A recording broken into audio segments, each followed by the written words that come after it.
CE2, vous allez bien? Alors, nous allons voir la suite du petit livret permis piéton. Donc, vous ouvrez votre petit livret à la page, donc tout ça on a vu déjà, à la page 10. Non, 11, pardon, ça on a déjà vu. Alors, on en est rendu là. Tu dois être encore plus prudent qu'un adulte. Alors ça, c'est une très bonne remarque. Pourquoi, d'après vous, vous devez être plus prudent qu'un adulte? Tout simplement parce que vous êtes plus petit, donc on vous voit moins. Ça, c'est très important, il faut absolument le retenir. Tu es plus petit qu'un adulte, donc la rue est plus dangereuse pour toi. Des obstacles peuvent te cacher ou t'empêcher d'être vu. Par exemple, vous voyez la dame dans sa voiture. Elle voit le papa, mais elle ne voit pas les enfants. Parce que d'où elle est, regardez, on voit là, elle ne voit que la poubelle. La petite chaussure nous dit, lorsqu'un véhicule manœuvre, tu n'es jamais sûr que le conducteur te voit bien. Écarte-toi. Et surtout quand vous êtes sur un parking. Il y a ce qu'on appelle des angles morts où les personnes ne voient pas en fait, et ne voient pas derrière. Et comme vous êtes de petite taille, ça peut être très dangereux. Écarte-toi jusqu'à la fin de la manœuvre. Tu es plus facilement caché par les véhicules, les poubelles et les obstacles de toutes sortes. Donc ça, c'est très important. À retenir, il est plus petit, donc moins visible. Tu es plus petit, donc moins visible. Tu vois moins loin qu'un adulte. Tu peux aussi voir et entendre sans être vu. Donc voilà, ce qui est important de retenir sur cette page-là, sur cette double page, c'est que vous êtes de petite taille, même si vous êtes grand quand même. Mais attention, il y a des obstacles qui peuvent vous cacher plus facilement que les adultes. Donc il faut vraiment être vigilant sur tout ce qui vous entoure encore une fois. Si on fait la page suivante, le trottoir, comment ça marche? En ville, tu dois marcher sur le trottoir, mais tu n'y es jamais complètement en sécurité. Attention, ce n'est pas parce que vous êtes sur le trottoir que vous êtes en sécurité. Ça, il faut bien vous le dire. Regardez toujours ce qui vous entoure. Une voiture qui sort d'un garage, là on a un déménageur par exemple. Faire attention à tous les obstacles, c'est très important.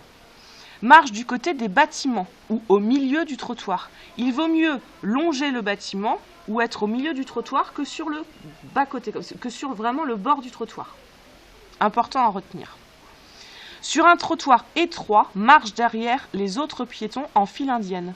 Ça, on vous l'a déjà dit quand on va en sortie. Si le trottoir est trop petit, il faut marcher les uns derrière les autres.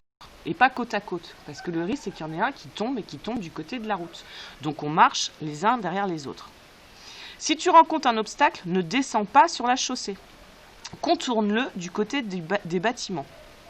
Donc si vraiment, comme ici, vous avez un obstacle, vous n'allez pas contourner par le camion. Non. Derrière le camion, vous allez passer sur le côté en longeant les murs. À retenir, marche toujours sur le trottoir, ne descends jamais sur la chaussée. Marche du côté des bâtiments ou au milieu du trottoir. Évite de marcher et de stationner sur le bord du trottoir. C'est une zone à risque. On évite de rester sans bouger sur le trottoir, parce que là, c'est là où il y a des risques. Une voiture sort d'un garage ou des choses comme ça. Il ne faut pas rester sur ces zones-là. Si le trottoir est encombré ou en travaux, fais le bon choix pour ta sécurité. Fais le bon choix parce que des fois, ce n'est pas toujours dans cette situation-là. Et des fois, il y a un fléchage, par exemple, pour les piétons, pour dire attention, il y a un travaux, prenez ce petit chemin. Mais regardez bien les pancartes et ce qui vous entoure.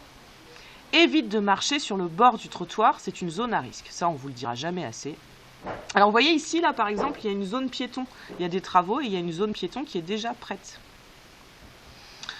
S'il y a une voie temporaire prévue pour les piétons, c'est-à-dire un changement d'itinéraire protégé, prends-le. Donc, c'est ça, le changement d'itinéraire protégé. Si rien n'est prévu, fais demi-tour pour traverser au passage piéton, même si tu trouves qu'il est loin. Alors, des fois, vous avez des travaux ou des trottoirs encombrés et vous ne pouvez pas passer à côté.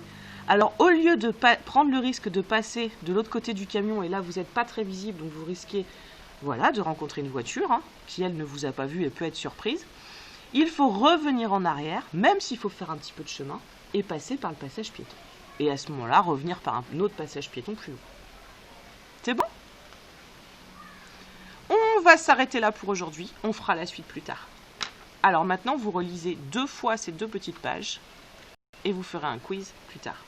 À plus tard les enfants!